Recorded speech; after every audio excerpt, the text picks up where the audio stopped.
Hello students, कैसे हो आप सब। Hi everyone. आज हम लोग डिस्कस करने जा रहे हैं molecular mass and mole concept. Students, ये हमारे चैप्टर के सबसे लास्ट टॉपिक है और बहुत ही इंटरेस्टिंग है। बहुत सारे कॉम्पिटिटिव एग्जामिनेशन के क्वेश्चन इसी चैप्टर के इसी टॉपिक्स से एराइज किए जाते हैं। So we have to discuss very briefly and very better manner. Okay, तो यहाँ पे मॉलिक्यूलर मास, सबसे पहले molecular mass. You know that how molecules are formed? We have discussed earlier. Atoms और atom combines to form क्या बनाते हैं? Molecule। क्या बनाते हैं? Molecule बनाते हैं। And here the term is mass. You know that mass? Mass is the amount of substance which is fixed for anywhere, everywhere, and किसी भी substance के लिए वो fix होता है। Okay? तो यहाँ पे क्या है? मॉलिक्यूलर मास, एटम और एटम से मिलकर मॉलिक्यूल, और जब मॉलिक्यूल का जब मास निकालते हैं उसी को कहते हैं मॉलिक्यूलर मास। क्या कहते हैं? Molecular mass. सो अगर मॉलिक्यूलर मास बोले तो उसमें क्या होता है? एटम होता है। उस एटम का मास जोड़ दोगे तो क्या हो जाएगा? वो मॉलिक्यूलर मास हो जाएगा। It means the sum of atomic mass in a given compound इसी को मॉलिक्यूल बोलो, कॉल्ड क्या कहेंगे हम लोग? Molecular mass. ठीक है, तो ये हो गया हमारा मॉलिक्यूलर मास के अबाउट। जैसे अगर हम एग्जांपल ले CO2, अगर इसका मॉलिक्यूलर मास निकाले, मॉलिक्यूलर मास मीन्स एक सिंगल मॉलिक्यूल का मास। जैसे CO2 है एक पीस, ओनली वन पीस, तो क्या कहेंगे? मास ऑफ, इसका मॉलिक्यूलर मास निकालेंगे तो क्या करेंगे? Mass of carbon atom plus 2 times mass of किसका? तो ऑक्सीजन एटम। तो हमारा निकल के क्या आ जाएगा? Molecular mass of carbon dioxide. जैसे इसका atomic mass 12 AMU plus oxygen का कितना होता है? 2 times mass of oxygen, it means 16 कितना हो जाएगा? 32 हो जाएगा। तो यहाँ पर कितना आएगा टोटल? तो 12 प्लस 32 44 AMU या U। ठीक है, तो आ गया यहाँ पे किसका मास? तो कार्बन डाइऑक्साइड का। उसी तरह अगर हम लोग H2O का निकालना चाहें तो mass of hydrogen 2 times mass of hydrogen plus mass of oxygen, तो क्या हो जाएगा? 2 × 1 प्लस 16 कितना हो जाएगा? 18U। क्लियर है? तो इसी तरह से हम लोग क्या करते हैं? किसी भी मॉलिक्यूल का मॉलिक्यूलर मास डिटेक्ट करते हैं, निकालते हैं। जैसे H2SO4 है, क्या करेंगे? 2 times of hydrogen plus single है सल्फर 4 टाइम ऑक्सीजन, तो 2 × 1 प्लस सल्फर 32 प्लस 4 टाइम्स 16, क्या करोगे? 2 प्लस 32 प्लस 64 टोटल 98U। तो ये आ गया हमारा मॉलिक्यूलर मास। अब सेकेंड है हमारा फार्मूला मास यूनिट। क्या है? Formula mass unit. Okay, I have to rub this. तो हमने देख लिया कैसे मॉलिक्यूलर मास निकालते हैं। अब हम लोग चलते हैं, समझते हैं फार्मूला मास। फार्मूला मास होता क्या है, कैसे निकलता है? तो देखो, स्पेशली हम लोग समझेंगे कि ये किसके लिए निकालते हैं। फार्मूला मास यूनिट बोलते हैं। It is always calculated for किसके लिए? It is always calculated for ionic compound. ठीक है, हमेशा हम लोग क्या करते हैं? आयनिक कंपाउंड के लिए निकालते हैं। जैसे आयनिक कंपाउंड का एग्जांपल NaCl। देखो, आयनिक कंपाउंड हम समझा दिए थे, वैसा कंपाउंड जो आयन से बना हो, वैसा कंपाउंड जो आयन से बना हो। जैसे NaCl, H2SO4, HCl, HNO3, HNO3, ये सब के सब क्या है? आयनिक कंपाउंड है। ठीक, अब इसके लिए अगर हम लोग निकालते हैं मास तो हम लोग क्या बोलते हैं? हम लोग बोलते हैं फार्मूला मास यूनिट। जैसे इसका मास निकालेंगे, ये अकेले जब रहता है तो Na+ और ये अकेले रहता है तो Cl-। और देखो यहाँ पे साथ में मिलकर ये न्यूट्रल कंपाउंड बनाया है, कैसा, आयनिक कंपाउंड। तो इसका मास जोड़ लो, इसका मास जोड़ लो तो निकल के आ जाएगा इसका। तो as like molecular mass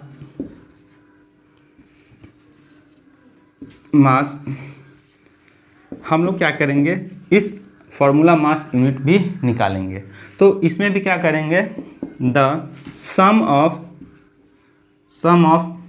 atomic mass of given ionic compound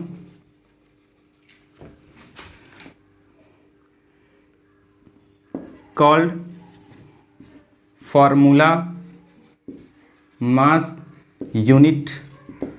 क्यों, तो हम लोग क्या करेंगे, इसमें से जैसे ही हम लोग क्या करेंगे कि इसके गिवन, इसमें जो गिवन क्या है एटम्स है उसका मास निकाल देंगे, तो इसमें जो कंबाइंड फॉर्म में NaCl आएगा उसका मास निकल आएगा। जैसे अगर हम लोग निकालना चाहें NaCl का, सोडियम का कितना होता है 23U प्लस क्लोरीन का कितना होता है 35.5 होता है, तो कितना आ जाएगा टोटल, तो जोड़ लो 58.5U, ठीक है।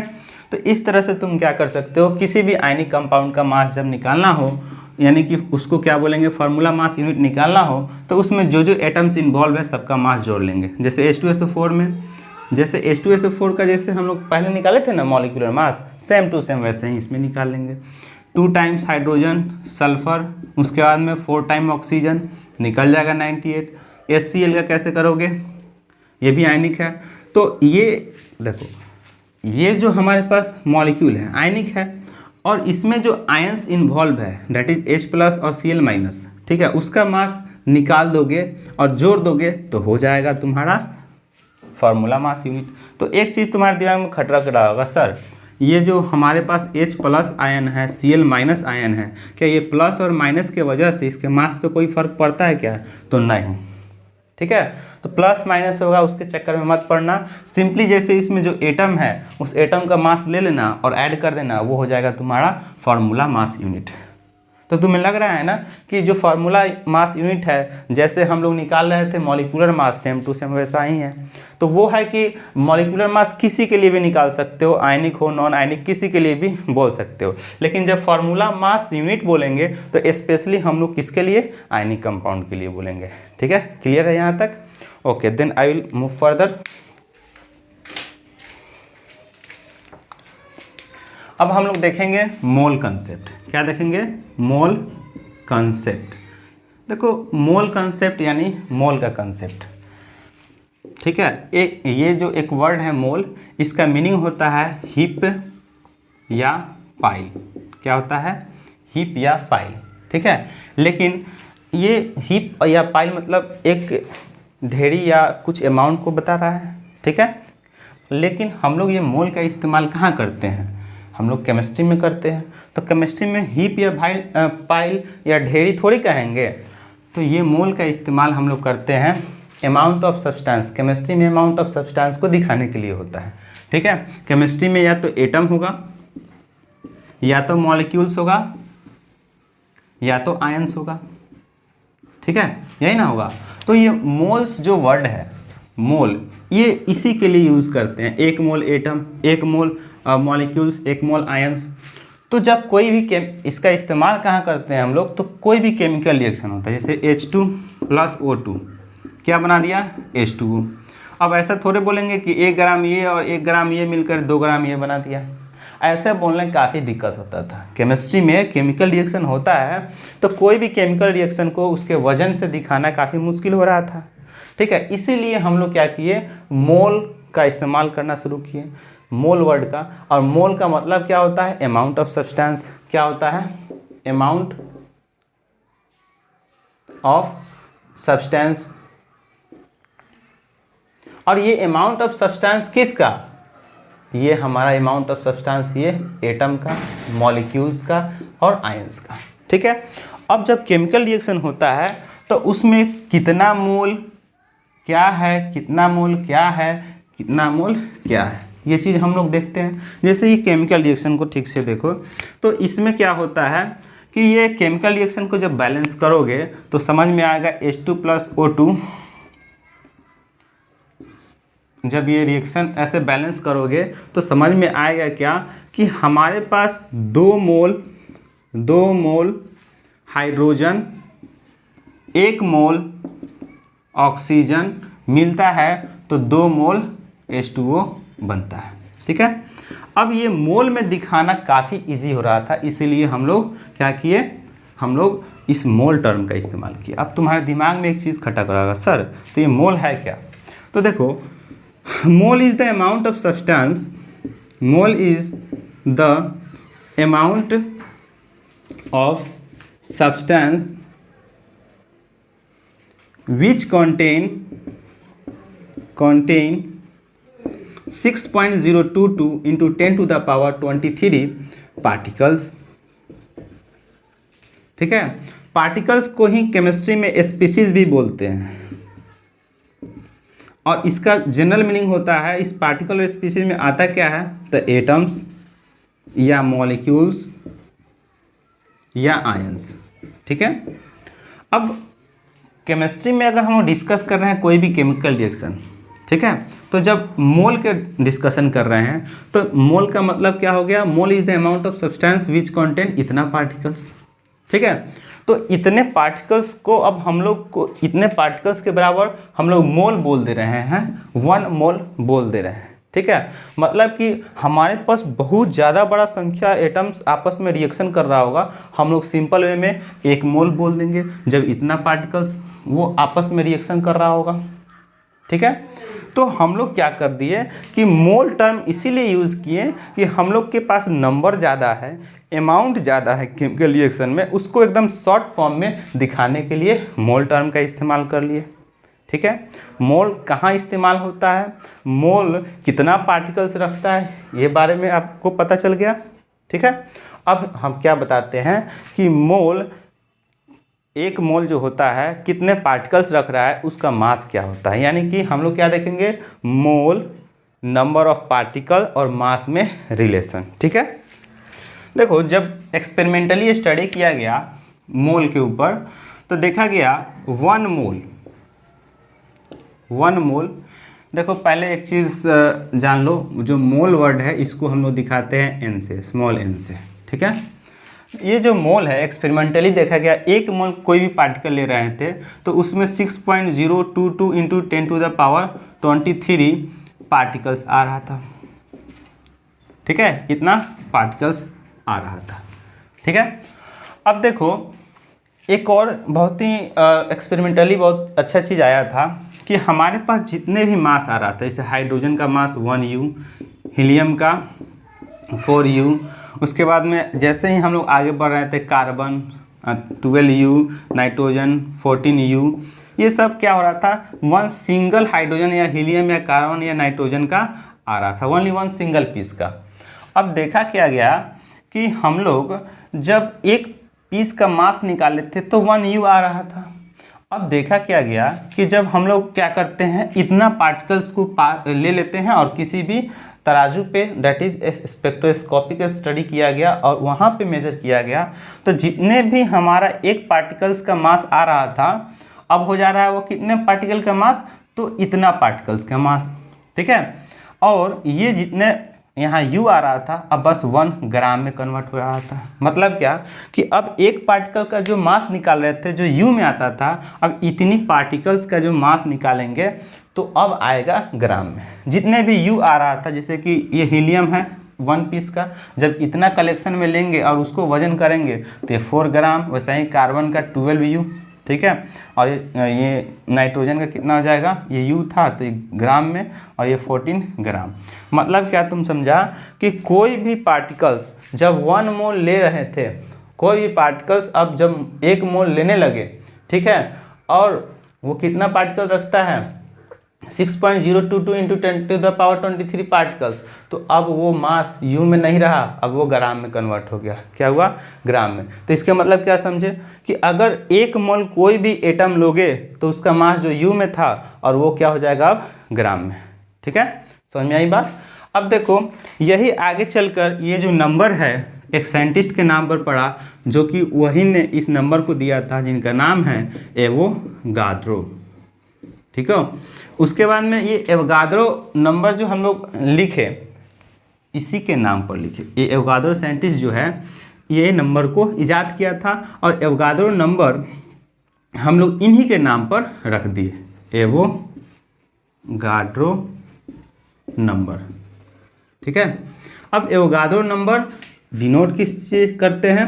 तो NO से। ठीक है, आगे हायर क्लास में Na से भी करेंगे। ठीक है, लेकिन यहाँ पे हम लोग NO से लेकर चलेंगे।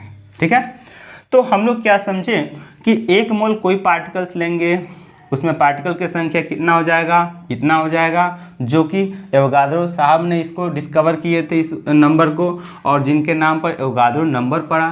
तो क्या कह सकते हो कि एवोगाद्रो नंबर बराबर इतना पार्टिकल्स। तो बाद में स्टडी करने लगा लोग 1 mole is equal to 6.022 into 10⁻23 particles. और पार्टिकल्स क्या होगा? एटम्स, मॉलिक्यूल्स या आयंस, और इसी को कहते थे NO, एवोगाद्रो नंबर।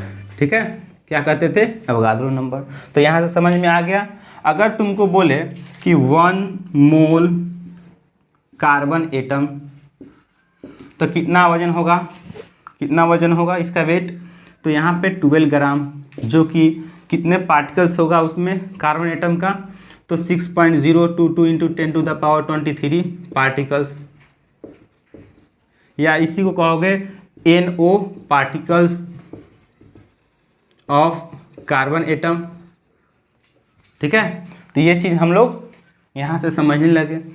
अब यहाँ हाइड्रोजन लो, हीलियम लो, लिथियम लो, बेरिलियम लो, कोई एलिमेंट लो, ठीक है, कोई एटम लो, वहाँ पे अगर हम लोग बोले कि 1 मोल कैल्शियम ही ले ले। पहले एक कैल्शियम का वजन था 40, वेट था 40 U, तो अब क्या हो जाएगा? 1 मोल कैल्शियम तो कितना? 40 ग्राम। ठीक है, कितना हो जाएगा?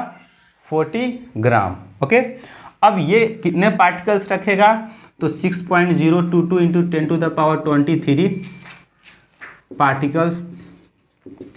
ये पार्टिकल्स नहीं बोलेंगे यहाँ, calcium atom of calcium atom, या इसी को लिखेंगे हम लोग NO particles of calcium atoms. ठीक है, तो हम लोग इस तरह से डिस्कशन करेंगे और इस तरह से हम लोग समझ लिए क्या कि 1 मोल कोई भी सब्सटेंस लेंगे तो कितना पार्टिकल? इतना पार्टिकल, जो कि एवोगाद्रो साहब ने डिस्कवर किए थे और उन्हीं के नाम पर एवोगाद्रो नंबर रखा गया उनके सम्मान में। और यहाँ से समझ लिए क्या 1 मोल कोई पार्टिकल्स एवोगाद्रो नंबर के बराबर होगा। ठीक है, और कोई भी एटम का मास अगर 1 मोल लेंगे, डेट इज एवोगाद्रो नंबर के बराबर लेंगे, तो उसका वजन कितना हो जाएगा? अब ग्राम में आ जाएगा। जितना भी यू में लेते थे एटॉमिक मास यूनिट में, अब वो ग्राम में आ जाएगा। क्लियर है यहाँ तक? तो हम लोग आगे बढ़ते हैं। अब यहाँ से हम लोग एक चीज़ क्लियर कर लिए क्या कि 1 mole is equal to 6.022 into 10⁻23 particles, और जो कि इसी को बोलते हैं 1, या कहते हैं इसी को एवोगाद्रो नंबर, इस नंबर को एवोगाद्रो नंबर। ठीक है, और हम लोग क्या देखें एक चीज़ कि कोई भी एटम का मास जो कि पहले यू में आता था, 1 मोल लेने के बाद में ग्राम में हो जा रहा है। अब देखो वो एटम के लिए लागू हो रहा था, वो एटम्स के लिए इम्प्लीमेंट हो रहा था। अब हम लोग बात करेंगे मॉलिक्यूल के लिए। ठीक है, अब देखो जैसे एटम पे परफेक्टली लागू हो रहा था कि देखो कि 1 मोल लोगे तो Na पार्टिकल्स होगा, NO पार्टिकल्स या Na पार्टिकल्स, कोई भी 1 मोल एटम लोगे, कोई भी पार्टिकल्स, कोई भी एटम का पार्टिकल्स, चाहे वो हाइड्रोजन हो चाहे हीलियम हो, उसके जो मास आ रहा था, जो यू होता था, यू से अब जी में, मतलब कि जो एम यू में आता था वो अब ग्राम में आने लग रहा था। अब मॉलिक्यूल के केस में क्या होने लगा, मॉलिक्यूल के केस में अब एक मोल मॉलिक्यूल ही ले रहे थे, 1 मोल मॉलिक्यूल ऑफ एनी कंपाउंड लेंगे। अब वहाँ पे क्या हो रहा था, वहाँ भी जो मॉलिक्यूल का जो मास होता था, जो यू में आता था, अब वो क्या होने लगा, ग्राम में आने लगा। जैसे कि अगर H2O की बात करें हम, तो इसका एक पार्टिकल का मास कितना होता है, 18 U, ठीक है। तो एक particle only 1 piece of H2O का मास 18 U। अब हम लोग क्या करेंगे, जब इसी को कितना 1 मोल ले लेंगे, डेट इज की Na पार्टिकल ऑफ H2O ले लेंगे और इसको एक तराजू पर तौलेंगे, तो कितना हो जाएगा, 18 ग्राम। ये यू से अब ग्राम में बदल जाएगा।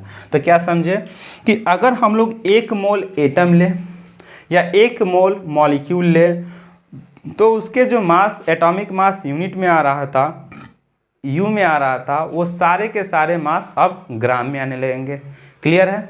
तो 1 मोल यहाँ पे एटम ले, 1 मोल मॉलिक्यूल ले, उससे कोई मतलब नहीं है, नंबर उसमें फिक्स है, नंबर फिक्स है, और वहाँ पे मोल भी यहाँ पे हम बोल दिए 1 मोल, और उसको वजन करोगे तो हमेशा मॉलिक्यूल हो या एटम हो, अगर यू में मास आ रहा है वो ग्राम में बदल जाएगा। अगर आयन के केस में भी ले लें, आयन के केस में भी SO4 2-, अब देखो इसका जो एक पीस, एक आयन का मास होगा, ठीक है, इसका एक पीस आयन का मास होता है 96 U। अगर इसको भी 1 मोल लिया जाए, 1 मोल, तो इसका मास 96 ग्राम आ जाएगा। कितना आ जाएगा, 96 ग्राम आ जाएगा।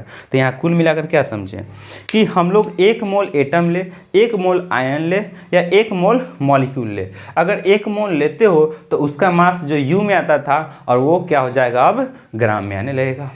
क्लियर है यहाँ तक। तो अब हम लोग आगे बढ़ते हैं। ठीक, अब यहाँ पे हम लोग ये समझ लिए कि 1 मोल एटम हो या मॉलिक्यूल हो या आयन हो, ठीक है, मॉलिक्यूल्स हो, एटम्स हो या आयन्स हो, 1 मोल लेंगे, उसमें कितना पार्टिकल्स, NO पार्टिकल्स, और वो कितना पार्टिकल्स होता है, किसके बराबर, वो 6.022 इंटू 10⁻23 के बराबर होता है। कितना पार्टिकल्स के बराबर होता है।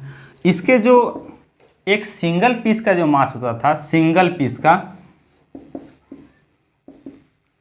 अब वो जो यू में आता था मास, अब ये इतना जब मास लेंगे, कितना 1 मोल, तो जितने भी एटम्स ले रहे हैं या मॉलिक्यूल्स ले रहे हैं या आयंस ले रहे हैं, सब के सब मास जो यू में आता था, अब सबके सब ग्राम में बदल जाएंगे।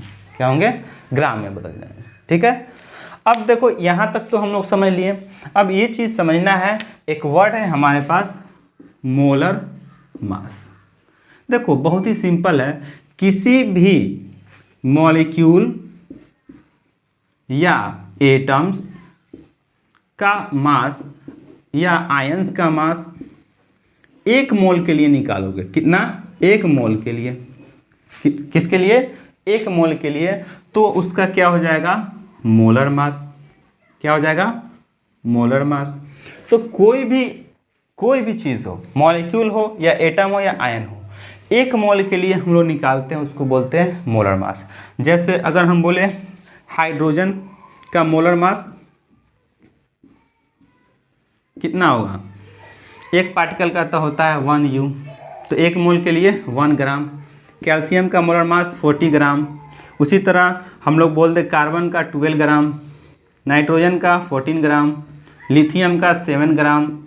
ऐसे ही तुम जितने भी जानते हो एटम्स जिसका मास U में हम जानते थे, जब 1 मोल का मास निकालेंगे डेट इज मोलर मास पूछेंगे तो सबके सब ग्राम में आने लगेगा। फिर उसके बाद अगर हम लोग पूछे molar mass of molecule, molar mass of compound, जिसको वो मॉलिक्यूलर फॉर्म में रहता है तो मॉलिक्यूल भी बोल देते हैं। अब कंपाउंड के लिए अगर हम निकाल रहे हैं मोलर मास तो क्या हो जाएगा, जैसे कंपाउंड है हमारे पास और मॉलिक्यूलर फॉर्म में भी तो रहता ही है, जैसे H2O है। H2O क्या है हमारे पास, ये कंपाउंड है, तो इसका मास पहले सिंगल पीस का कितना आता था 18U। अब मोलर मास बोलेंगे तो यही क्या हो जाएगा हमारा 18 ग्राम में हो जाएगा। ओके, तो हम लोग क्या समझें कि कोई भी मॉलिक्यूल हो या एटम, ठीक है, जब हम लोग 1 मोल के लिए डिसाइड करेंगे मास तो कितना हो जाएगा, वो 1 पीस का आता था जितना मास, उसमें ग्राम जोड़ दो, क्या हो जाएगा उसका मोलर मास हो जाएगा। ठीक है, तो ये चीज़ हमारा क्लियर हो गया। चाहे हम लोग CO2 के लिए हम बात करें तो क्या हो जाएगा, यहाँ पे पहले आता था 44U, अब मोलर मास की बात करेंगे तो 44 ग्राम हो जाएगा। ठीक है, 44 ये ग्राम हो जाएगा। तो यहाँ से समझ में आ गया कि कोई भी कंपाउंड का मोलर मास पूछेंगे तो उसका 1 पीस का मास निकाल दो और उसमें ग्राम ऐड कर दो, वो हो जाएगा उसका मोलर मास। अब हम डिस्कस करते हैं कि ये तो मॉलिक्यूल किसका है, कंपाउंड का, लेकिन O2, N2 और Cl2 जैसे आए तो ये तो क्या है, एलिमेंट है। और इस एलिमेंट का मास अगर निकाले, ये तो एलिमेंट मॉलिक्यूलर फॉर्म में है, ठीक, तो जैसे O2 का कितना हो जाएगा 2 टाइम्स ऑफ 16 32। अब देखो कहेंगे कि बताओ इसका मोलर मास क्या है, ये ऑक्सीजन जो O2 है 1 मोल लेंगे तो मास कितना हो जाएगा, तो ये 32 ग्राम, इसके लिए 28 आएगा U, तो अब 1 मोल के लिए पूछेंगे तो यही अब ग्राम में। क्लोरीन कितना होता है 71U, अब एक पार्टिकल का 71U है, लेकिन 1 मोल का बात करेंगे तो अब यही 71 ग्राम हो जाएगा। तो यहाँ से तुम क्या समझे कि मोलर मास बोले एटम के लिए तो 1 पीस का जो मास आता था उसी में U लगा देंगे। अब उसके बाद में हमारे पास अगर बात करते हैं किसी भी मॉलिक्यूल का, चाहे वो एलिमेंट का मॉलिक्यूल हो चाहे वो कंपाउंड का मॉलिक्यूल हो, ठीक है, चाहे वो एलिमेंट का मॉलिक्यूल हो चाहे वो कंपाउंड का मॉलिक्यूल हो, क्या हो जाएगा, अगर उसका मोलर मास पूछेंगे तो कितना हो जाएगा, वो 1 मोल का मास डेट इज़ वो ग्राम में आने लगेगा। ठीक है, क्लियर है यहाँ तक। अब हम लोग चलते हैं, कुछ ट्रिक्स देंगे जिससे क्या होगा, तुम्हारा पूरा क्वेश्चन इस चैप्टर का सॉल्व हो जाएगा। ठीक है, ट्रिक, ठीक, तो अब हम लोग इस पर डिस्कशन करेंगे ट्रिक पर, और क्योंकि सारे के सारे क्वेश्चन जल्दी बनाने होते हैं तो ट्रिकली सॉल्व करेंगे। चलो लिखना शुरू करते हैं। पहला क्या है, तो हमारे पास ये सारे ट्रिक्स हैं, इस ट्रिक्स पे सारे के सारे क्वेश्चन बनने हैं। तो सबसे पहले ट्रिक के लिए इम्पॉर्टेंट क्या है कि किससे क्या डिनोट करेंगे, तो मोल के लिए स्मॉल n, अगर गिवन पार्टिकल्स हो क्वेश्चन में उसके लिए कैपिटल N, अगर हमारे पास एवोगाड्रो नंबर को दिखाना होगा तो NO से डिनोट करेंगे, मास दिया हुआ क्वेश्चन में उसके लिए स्मॉल m से, और मोलर मास के लिए हम लोग कैपिटल M इस्तेमाल करेंगे। ठीक है, तो क्वेश्चन को सॉल्व करने के लिए तुम सबसे पहले क्या करोगे, मोल निकालोगे। मोल निकालोगे क्वेश्चन आधा ऐसे ही बन जाएगा। तो पहला ट्रिक कहता है क्या कि अगर मोल निकालना तो तुम क्या करोगे, तो मोल तो n से डिनोट करते हैं, तो mole is equal to given mass. अगर मास तुम्हें पता हो पहले से तो given mass upon molar mass, तो तुम्हें निकल के आ जाएगा मोल्स।